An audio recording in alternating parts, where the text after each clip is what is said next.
Hello friends, ഇന്ന് കുമ്പളങ്ങയും പയറും കൊണ്ടുള്ള നല്ല കിട്ടിലനായിട്ടൊരു ഓലനാണ് നമ്മൾ റെഡിയാക്കി എടുക്കുന്നത്. 6 മണിക്കൂറെങ്കിലും കുതിർത്തെടുത്ത വൻപയറാണിത്. ഇത് നമുക്കൊന്ന് കുക്കറിലേക്കാക്കി വേവിച്ചെടുക്കണം. ആവശ്യത്തിനുള്ള ഉപ്പ് ചേർത്ത് കൊടുത്തിട്ടുണ്ട്.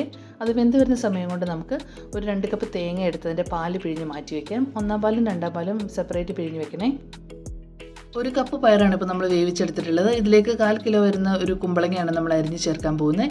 അപ്പോൾ അതിനകത്ത് കുരുവൊക്കെ കളഞ്ഞ് ഒരു മീഡിയം വലുപ്പത്തിൽ നമ്മൾ അരിഞ്ഞെടുത്തിട്ടുണ്ട്. ഇതിലേക്ക് ഇനി തേങ്ങയുടെ 2-ാം പാല് ചേർത്താണ് നമ്മൾ വേവിച്ചെടുക്കാൻ പോകുന്നത്. അപ്പോൾ ഇതിലേക്ക് നമുക്ക് ആവശ്യത്തിനുള്ള പച്ചമുളകും കൂടെ അരിഞ്ഞ് ചേർക്കണം. ഇതിൽ നമ്മൾ എരിവിന് വേറൊന്നും ചേർക്കുന്നില്ല. അപ്പോൾ പച്ചമുളക് നിങ്ങളുടെ എരിവ് അനുസരിച്ച് കൂടുതലും കുറച്ചൊക്കെ ചേർത്തോണേ. ഒരു 6 പച്ചമുളകാണ് നമ്മളിപ്പോൾ ഇതിലേക്ക് ചേർത്ത് കൊടുത്തിട്ടുള്ളത്. ആവശ്യത്തിനുള്ള ഉപ്പും കൂടെ ചേർത്ത് നമുക്ക് നന്നായിട്ടൊന്ന് തിളപ്പിച്ച് വറ്റിച്ചെടുക്കണം.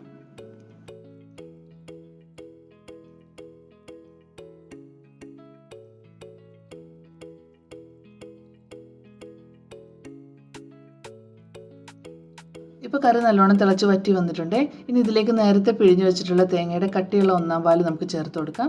1-ാം പാല് ചേർത്ത് കഴിഞ്ഞാൽ പിന്നെ തിളപ്പിക്കാൻ പാടില്ല. നല്ലോണം ഒന്ന് മിക്സ് ചെയ്തിട്ട് നമ്മൾ തീ ഓഫ് ചെയ്യണം. സദ്യയിൽ ഏറ്റവും എളുപ്പം റെഡിയാക്കി എടുക്കാൻ പറ്റുന്നതും വളരെ മൈൽഡായ ഒരു കറിയാണ് ഇത്. കുറച്ച് കറിവേപ്പിലയും 1 ടീസ്പൂൺ വെളിച്ചെണ്ണയും കൂടെ ഒഴിച്ച് നന്നായിട്ടൊന്ന് മിക്സ് ചെയ്തിട്ട് കറി ഒരു 10 മിനിറ്റ് നമുക്ക് അടച്ചു വെക്കണം. അപ്പോഴാണ് വെളിച്ചെണ്ണയുടെ ഫ്ലേവറൊക്കെ നല്ലോണം കറിയിലേക്ക് ഇറങ്ങോളെ.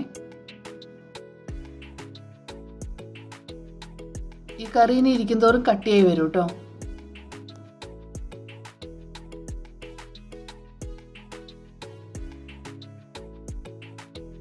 അങ്ങനെ സദ്യ സ്പെഷ്യൽ ഓലൻ വളരെ എളുപ്പത്തിൽ നമ്മൾ റെഡിയാക്കി എടുത്തിട്ടുണ്ട്. അപ്പോൾ നിങ്ങൾ എല്ലാവരും ട്രൈ ചെയ്ത് നോക്കണേ. അതുപോലെ നമ്മുടെ ചാനൽ സബ്സ്ക്രൈബ് ചെയ്യാൻ മറക്കല്ലേ. താങ്ക്